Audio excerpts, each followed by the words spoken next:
Maayong udto mga kamisor no, maayong hapon mga kamisor, live ta ni karon sa may Dinugon na Barangay Santa Ana. Din adunay kataho nga usa ka patayng lawas no, sa usa ka babae ang napalgan sulod sa panimalay mga kamisor no, usa ka panimalay dani sa may Dinugon mga kamisor. Mga kamisor gihulat pa pod mga kamisor ang soko ning takna mga kamisor alang yud sa tibuok nga detalya ni mga kamis or sa pagkakabsan sa kinabuhi niyo sa kababae mga kamis kung unsa bagid ang hinungdan ani mga kamis or kung unsa bagid ni siya nga panghitabo mga kamis. So live ta ni karon mga kamis or dani nga area no, daghan pud ang tao dani mga kamis nga nagatungpod alang sa pag-imbestiga mga kamis no, sa pagbalo sa kasayuran mga kamis or kung unsa hinungdanan gyud ani mga kamis or sa kaning usa ka patayng lawas sa babae nga napalgan no, sulod sa ilang panimalay.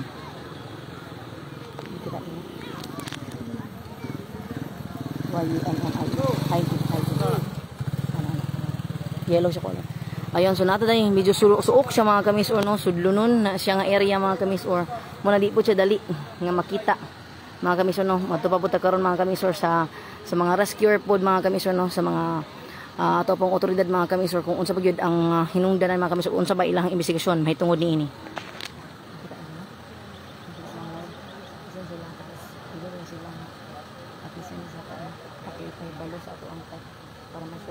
Thank you lang. Ali lang, sunod lang. Maayong hapon. Maayong hapon, sir.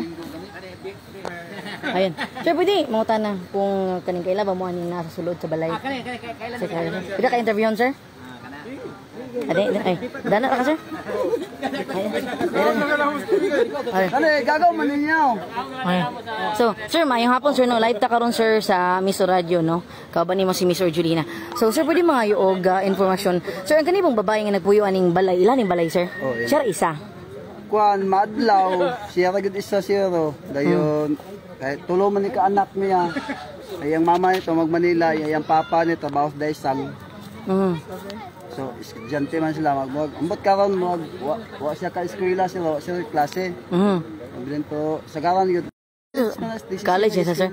So far sa inyong nabalaan, unsa may iyahang kahimtang karon sa sulod nga wala ni kinabuhi? Naay sinaksa na ay dinunggaban. Oh, gidunggab daw lagi. Ang kwan siya isa so wala siya kauban jud. Ayun. Unsa ang pangalan sir? Rocky. Rocky. Dilig. Taga Dani ka sir. Unsa no, so subay mga kamis.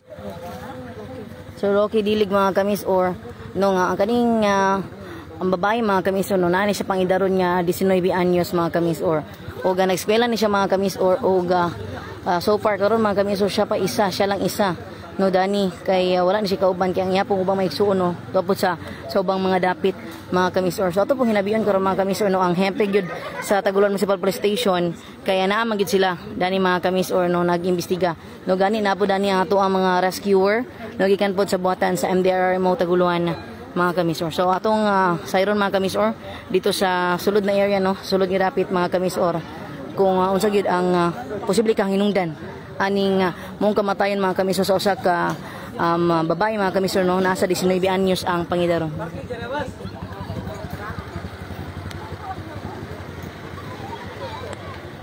So nato dani sa area gyud mga kamisor no.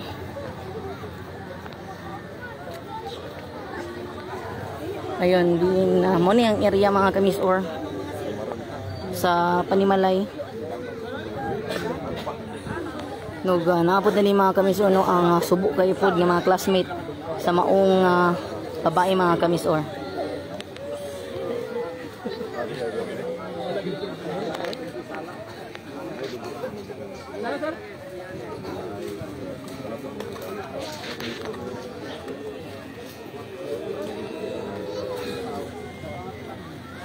Napunta na itong kwerpo sa kapulisan.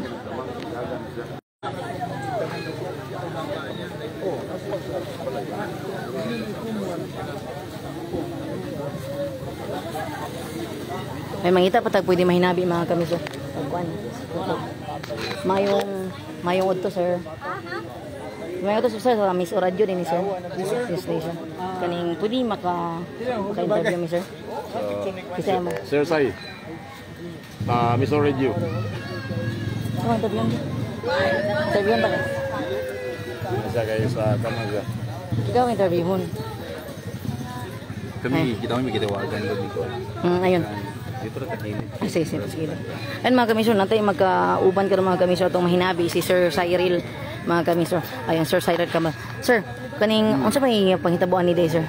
Alright, so kaganina siguro mga around 11 o'clock kitawagan ta ni Kapitan sa San Martin kay kini nga area di ay Sakop sa Villanueva na ni. Yes, Ma'am Jolina, murag boundary sa San Martin o Taguluan. So ito naka-receive og tawag ako mismo gitawagan ni Kapitan Alejandro Diaz sa San Martin nga adunay gidunggab. So moto nakatawag ko dahil ko sa ato ang police station sa Villanueva. Kami po diretso sige dagi ina po na akong mga responder na mo para matabang mo simpa ko daga tinuod yun hantod nga di kusog kay mundagan pwedeng diri sa Dinugon man ito Dinugon sakop sa Santa Ana buol po sa San Martin sa Villanueva mo na lang mo na sa Pongyod nga nagsunod ni sa patrol sa Taguluan silang Hippie Serrano o ang responder po sa Taguluan so tungan jumig abot din sa area hantod nga pag diretso media sa sulod sa balay sa kining biktima no nga ang biktima si usa ka 19 years old nga babae gani murag naluoy gyud ta sa iyang kahimtang kay nag-ubo na siya dayon naligo na siya sa iyang kawaling dugo so ang ilang ingon sa iyang papa nga mao po'y nakauli diretso kay nagtrabaho niya iyang mama kay nasa Manila po kinagtrabaho siya ang kanarang biktima mo inabilin diri sa ilang balay ang iyang manghod nga duha kay kamagulangan man ni si ginatawag nga Gagay ang alias Gagay o niya ang siya rin ay isa burang duda siyang papa natulog sa kwarto antod nga pagkatulog na may dito sa ilang likod sa ilang tanang burang nga inaablihan dito ni agi ang suspect dito siguro gi-aksyonan og rape o dito na dayon nga murag misukol kay dito sa iyang kama napaibdaghan niya nga dugo ato dito na di siya nahagba sa may kining sa salog sa sala nga nagubo yung taon ng biktima no so moto nga pag-abot sa putong mga responder po nato Villanueva og sa Taguluan gihikap ang iyang pulso so wala na pulso wala na ginhawa so motong wala na lang gipatandog po sa pulis kay gitawag na dayon sa Soko so naa dinhi ang papa no na dito kaganina grabe nga tiyabaw sa papa dayon nang nabot pud iya hang igsuon nga babae iyang manghod pud kay tulor man ni sila manghod nga babae dayon manghod nga kamanghuran nga lalaki so iyang mama gi-inform na pud kanagi sa video call kaganina grabe pud hilak kuan siya tawag ani pud makatuo sa panghitabo so napakaron di ang biktima Ma'am Jolina sa sulod gani nagibutangan na pulis lain na sa atong mga kapulisan kay uwi na po siguro ang Soko unya bata pa gyud 19 years old second year college sa PCC no BSBA nga nag-eskwela BSBA ang kurso diya sa Taguluan Community College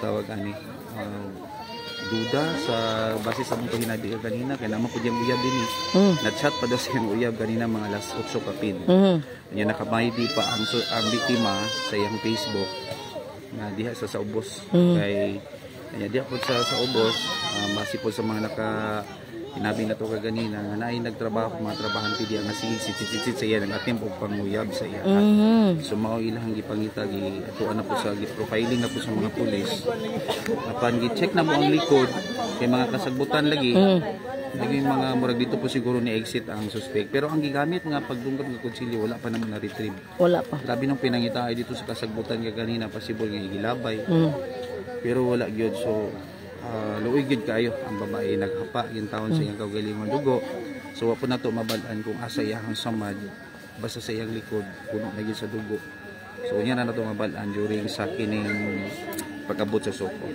ayun thank you Sir Cyril sige Ma'am Julie so mga kamisyon nato na hinabi si Sir Cyril Kambalon pod mga kamisyon no ang usap pod sa mga nagunag gyud ani sa pag-abot no para sa pag-responde unta no sa maong nga panghitabo. So ayun. So atakatang lang pud mo mga kamisyon tong dugang mga update no kay post po ta mga kamisyon no sa ato ang Facebook page po sa Miso Radio mga kamisyon kay kamulo pa man pod ang programa mga kamisyon no ni Miso Digital Dandan karong tagna.